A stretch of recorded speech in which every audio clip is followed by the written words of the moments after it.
नमस्कार तुम्हा सर्वांना. कसे आहात तुम्ही सर्व? बरे आहात ना? आज मी कॉमन रेसिपीज करत आहे, मटार पराठे. परंतु एखादी रेसिपी करतो ती वाटायला पाहिजे की हां याचे पराठे आहेत. बघा एकदम पातळ असा पापुद्रा तुम्ही बघू शकता. आणि हे इथे करून ठेवलेले आहे. खूपच असे कुरकुरीत पराठे होतात हे. आणि हा बघा, हा लाटायचा बाकी आहे अजून. आता याला थोडंसं तेल लावून घेते आणि याची साईड आपण चेंज करूया. ओके, हे बघा, याला तेल लावून घेते मी. ओके, तुम्ही बघू शकता याला थोडंसं तेल लावलेलं आहे. तुम्ही तूपसुद्धा लावू शकता. कृती कशी करायची? वाटाण्याच्या ज्या शेंगा असतात त्याचे दाणे काढायचे, त्याला स्वच्छ धुवून घ्यायचं, तव्यावरती थोडंसं तेलामध्ये त्या भाजून घ्यायचे ते दाणे. एका बाजूने थंड होऊ द्यायचे, दुसऱ्या बाजूने हिरवी मिरची, लसूण, जिरं आणि कोथिंबीर याची मिक्सरला पेस्ट काढून घ्यायची. गॅसवर एक कढई ठेवायची, त्यामध्ये तेल टाकायचं, जी ग्रीन पेस्ट आहे ती टाकायची. ती झाल्याच्यानंतर जे मटारचे दाणे आहेत त्याचीसुद्धा पेस्ट करून घ्यायची, म्हणजे पाणी टाकायचं नाही मिक्सरमध्ये काढायच्या वेळी.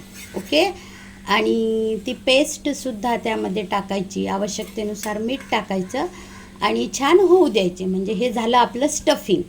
आणि जशी आपण कणिक मळतो त्यामध्ये कोथिंबीर, पुदिना, आवश्यकतेनुसार मीठ, हळद,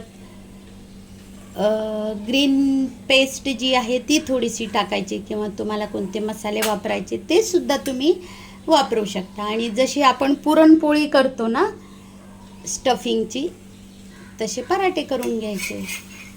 खूप छान कुरकुरीत असे पराठे होतात. आता आपण हे दह्याबरोबर, लोणचं, सॉस किंवा चटणीबरोबर आपण याला खाऊ शकतो. मी सर्व करणार आहे, याला थोडासा वेळ आहे.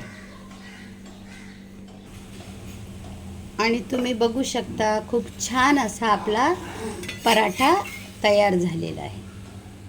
हे बघा, यावर मी टाकून घेते आणि हा जो आहे हा सुद्धा तव्यावर टाकणार आहे. ओके,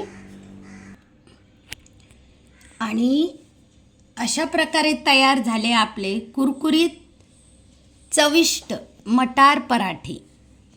हे दही आहे, डेकोरेशनसाठी पुदिन्याचं पान ठेवलेलं आहे, हा ठेचा, आणि छान पातळ पापुद्रा असलेले बघा तुम्ही बघू शकता हे पराठे.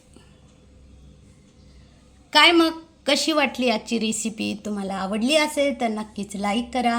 यापुढेही मी अशीच खूप छान रेसिपी घेऊन येईल. तोपर्यंत bye bye and take care.